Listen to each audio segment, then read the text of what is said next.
Ο Θαλής, φιλόσοφος από τους παλιούς, είχε ένα κόλλημα με τα άστρα. Σαν influencer που ποστάρει μόνο ηλιοβασιλέματα και quotes Πλάτωνα. Θαλή, πού κοιτάς πάλι, θα σκοντάψεις! Μελετώ τον ουρανό. Προσπαθώ να καταλάβω το σύμπαν. Καλά ρε Θαλή, με κορυδεύεις. Εδώ δεν βλέπεις μπροστά σου.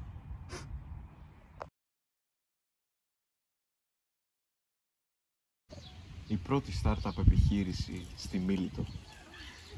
Πάλι άφραγκος είσαι. Όλο το άπειρο σκέφτεσαι, αλλά καμιά δραχμή δεν βγάζεις. Δεν έχεις ιδέα το τι μπορεί να κάνει ένας φιλόσοφος.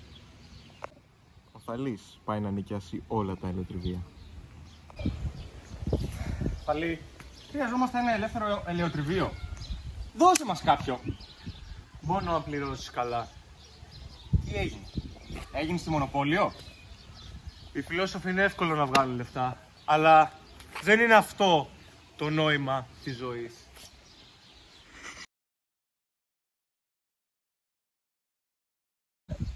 Πρώτος μπάτσελορ. Η μάνα του Θαλή είχε μία απορία που την έτρωγε καιρό. Θαλή, παιδί μου, πότε θα παντρευτείς? Χαλάρωσε, μάνα.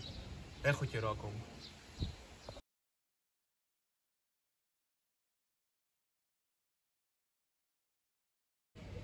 Παιδί μου, έχεις μεγαλώσει. Πότε θα παντρευτείς? Μάνα, χαλάρωσε. Τώρα είναι αργά.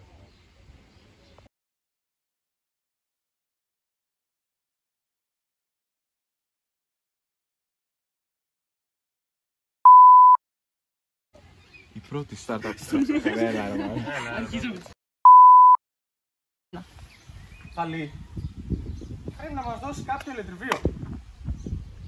Κάτι βαλάπες.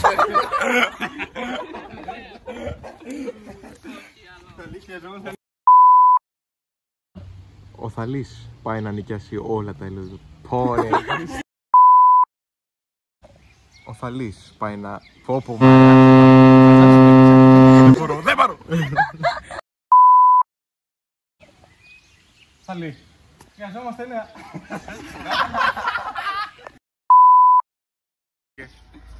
Πώς θα μιλήσεις? Όπως μιλήσω. Μόνο. Έτσι μιλά και σαν Μόνο.